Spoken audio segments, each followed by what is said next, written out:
ലഹരിക്കെതിരെ പോരാടാനൊരുങ്ങി ചിരട്ടപ്പാലം residence people's forum. ലഹരി വിരുദ്ധ പ്രതിജ്ഞാ പദ്ധതിയുടെ ഉദ്ഘാടനം fort Kochi SHO inspector Faisal MS നിർവഹിച്ചു.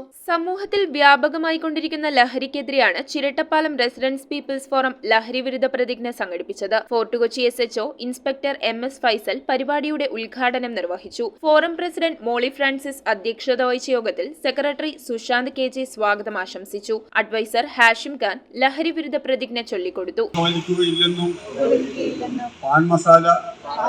ഉൾപ്പെടെയുള്ള മയക്കുമരുന്നുകൾ ഉപയോഗിക്കുകയില്ലെന്നും അവയുടെ ഉൽപാദനം, വിതരണം, ഉപയോഗം എന്നിവയെ പ്രോത്സാഹിപ്പിക്കുകയില്ലെന്നും വ്യക്തികൾക്കും കുടുംബങ്ങൾക്കും സമൂഹത്തിനും വിപത്തായ എല്ലാ ദുശ്ശീലങ്ങളെയും ഒഴിവാക്കുവാൻ എന്നാൽ ആവോളം പ്രയത്നിക്കുമെന്നും ഇതിനാൽ പ്രതിജ്ഞ ചെയ്യുന്നു.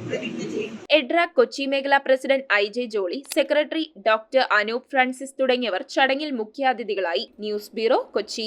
നമ്മുടെ കുഞ്ഞോമനകളുടെ നല്ല ഭാവിക്ക് നല്ല തുടക്കം അനിവാര്യമാണ്. അതിനായി ഞാൻ നിർദ്ദേശിക്കുന്നു സാൻഫോർഡ്. 13 വർഷത്തെ സക്സസ്ഫുൾ ജേർണി, 250-ലേറെ ബ്രാഞ്ചുകൾ, truly international, the UK concept pre school.